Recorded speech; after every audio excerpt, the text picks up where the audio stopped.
ஆனால் இங்கு 7வது அதிகாரத்தில் 2வது அதிகாரம் 7வது வசனம் சொல்லுங்க, தேவனாகிய கர்த்தர் மனுஷனை மண்ணினாலே உருவாக்குகிறார். உருவாக்குதல்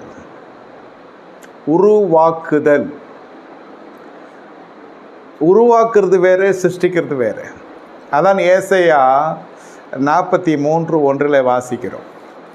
ஏசாயா, ஏனென்றால் இதெல்லாம் வேத வசனத்தோடு இருந்தால்தான் நீங்கள் ஏற்றுக்கொள்ள வேண்டும். யார் சொன்னாலும் யார் சொன்னாலும் இல்லை.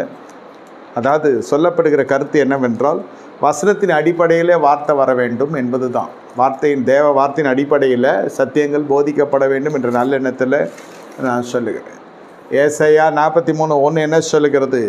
இப்போதும் யாக்கோபே உன்னை சிருஷ்டித்தவரும் இஸ்ரவேலை உன்னை உருவாக்கினுமாகி கர்த்தர் சொல்லுகிறதாவது. இது போதும், இதுக்கு மேலெல்லாம் உங்களுக்கு தெரியும். சிருஷ்டிக்கிற பொழுது அவன் யாக்கோபு, உருவாக்கப்படுகிறது இஸ்ரவேல். Can you understand the difference between created and the formed ones? பிறக்கிற பொழுது எத்தனாய் பிறக்கிறார் யாக்கோபு, ஜென்ம சுபாவத்தோடு பிறக்கிறார்கள். உருவாக்கப்படுகிற பொழுது இனி நீ யாக்கோபு எத்தனை என்று அழைக்கப்படாமல் நீ இஸ்ரவேல் என்று அழைக்கப்படுவாய். ஒரு தனிப்பட்ட விதத்தில் தேவனுடைய சந்திப்பு இருக்கிறது. உருவாக்குகிற பொழுது தேவனுடைய செய்கை உங்கள் சரீரத்தில் இறங்க வேண்டும். கர்த்தருடைய கரம் தொட வேண்டும்.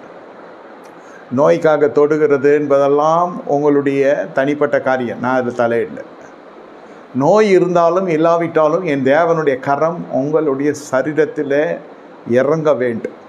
நன்மைக்கு எது அப்போ குடியில் எந்த விதமான கெட்ட பழக்க வழக்கங்களும் அங்கே பூமியில் காணப்படவில்லை. மழையும் கிடையாது, பனி தான் இருக்குது. பனி, மழைனால கெட்ட பழக்கம் வருதுன்னு சொல்ல, அது பின்னாடி பார்த்துக்கலாம். இப்போ பார்த்தீங்கன்னாக்கா தேவனுடைய உருவாக்கின மனிதனை உருவாக்கி ஜீவ சுவாசத்தை நாசியிலே ஊதுகிறார். மனுஷன் ஜீவாத்மாவாய் மாறுகிறான். தேவனாய் கர்த்தர் கிழக்கே ஏதேன் என்னும் ஒரு தோட்டத்தை உண்டாக்கி தாம் உருவாக்கின மனுஷனை அதில் வைத்தார். கிழக்கே, தோட்டத்தின் ஒரு புறம் கிழக்கே அந்த இடத்துல வைக்கிறார். அது வரைக்கும் அந்த மனுஷன் தேவனுடைய சிருஷ்டியாக பூர்ண சிருஷ்டியை ஜீவாத்மாவாய் மாறுகிறான். உங்களுடைய வாழ்க்கையில் தேவனுடைய கரம் செயல்படுகிறது அல்லவா? நீங்கள் ஆவியை பெறுகிறீர்கள் அல்லவா? கிருபை பெறுகிறீர்கள் அல்லவா? இந்த தேவனுடைய ஜீவனுள்ள சுவாசம் இவனுக்குள்ளே வருகிறது. மண்ணினாலே உருவாக்கி ஜீவ சுவாசத்தை அவன் நாசியிலே கர்த்தர் ஊதுகிறார். ஜீவாத்மாவாய்